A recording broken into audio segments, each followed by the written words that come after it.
Certain moments in history are ingrained into our lives. They're unforgettable. Some of you may remember where you were when you found out that JFK was assassinated. Or maybe you'll never forget what was happening when you heard that bin Laden had been killed. And for our Democrat friends, one moment will always be etched into their memories: when they found out Hillary wasn't going to be president. Donald J. Trump is now president of the United States. President Obama is the ex-president. And Mr. Trump, for the moment, steps away. And if you ask some people, decades from now, we'll all remember where we were when Cassidy Hutchinson testified before the January 6th committee. You may be asking, who's Cassidy Hutchinson? It's a good question. Took a while for Primetime to figure it out, but she was apparently a low-level junior staffer at the Trump White House. But this junior staffer became the leading lady in yesterday's made-for-TV drama. The New York Times described it as a very special episode and a jaw-dropping production. Is this a serious congressional committee or an episode of West Wing? Because her testimony was reviewed by a New York Times TV critic. Cassidy was cast perfectly for this role. She gave the audience, Schiff and Cheney especially, exactly what they wanted to hear. A jam-packed action scene straight out of 24. I mean, the Trump White House. He thought that they were going up to the Capitol, and when Bobby had relayed to him, we're not, the president said something to the effect of, "I'm the effing president, take me up to the Capitol now." To which Bobby responded, "Sir, we have to go back to the West Wing." This is where the action picks up some serious steam, so viewer discretion is advised. The president reached up towards the front of the vehicle to grab at the steering wheel. Mr. Engel grabbed his arm, said, "Sir, you need to take your hand off the steering wheel." Mr. Trump then used his free hand to lunge towards Bobby Engel. And when Mr. Renato had recounted this story to me, he had motioned towards his clavicles. The only thing missing were reenactments. But don't worry, Primetime has that covered. I'm crossing the gate. No. It's 8 feet tall and go hard still. We're not going to make it. Left. Where's the garage clicker? Where's the clicker? I don't have a clicker. I think I've seen the presidential limo driving across the ground.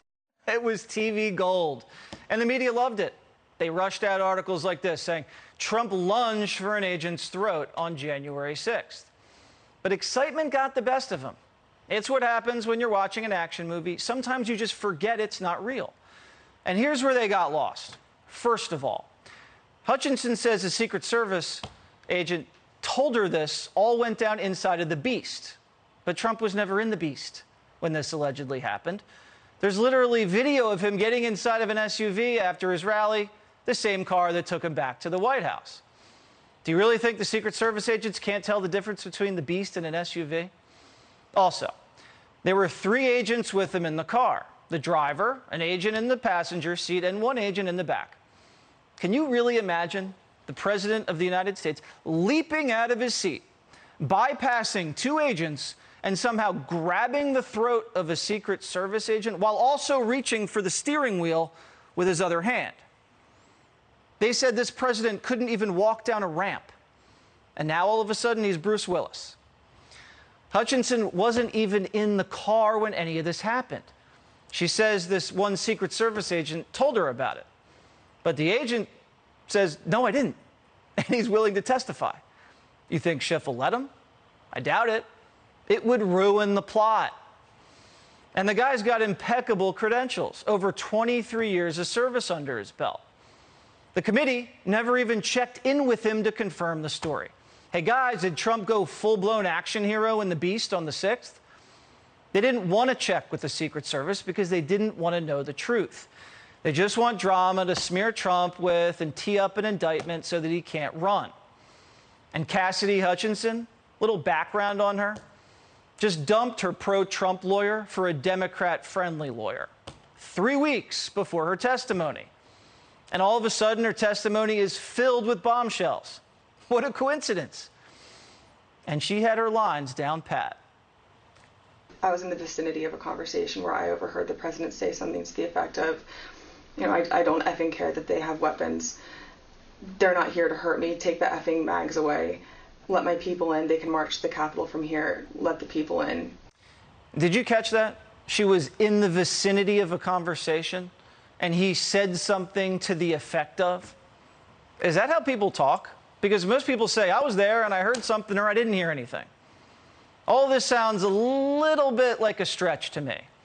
But that was basically her whole testimony. Watch. And he had responded something to the effect of, we're going to the Capitol. Said something to the effect of, there's a lot going on, Cass. Mr. Cipollone said something to the effect of, the president said something to the effect of, I'm the effing president. He said something to the effect of, he's really ticked off about this. Has she been coached to say something to the effect of, so she doesn't perjure herself? A little legal wiggle room? Truth doesn't matter. That's why you have Cheney hugging Hutchinson after her big debut. Why would a fair congressional investigator hug a witness? Isn't this supposed to be impartial? It's not, and it never was. And whenever Adam Schiff gets involved, you can't trust the process. Do you have any concerns, though, Congressman, that the story, about him sort of lunging for the Secret Service agent and lunging for the steering wheel is not true? Look, I believe Cassidy Hutchinson. I think she's a very, very smart, very capable, very honest individual. She has no incentive to make up something that isn't true. And so I think she's a very, very credible witness. If Adam Schiff thinks someone's credible, you better check it yourself. This is the same guy who got goosed by a bunch of Russian pranksters. Okay, Putin's godfather. And what's the nature of the compromise?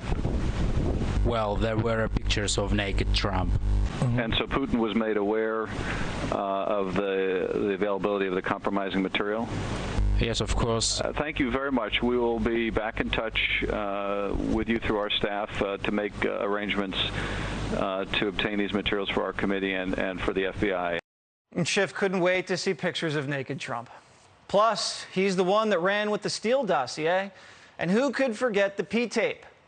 This testimony is basically Adam Schiff's P-tape. Gossip that's been debunked, but it's put out into the public to damage Trump. Who cares if it's true or not? 3, 2, 1, action. Think of all the man-hours Congress put into this hearing. That Congress could have spent, trying to keep our streets safe.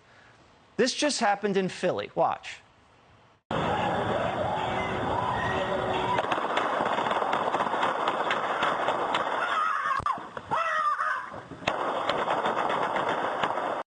Instead of protecting our streets, Democrats are doing everything they can to protect their own power.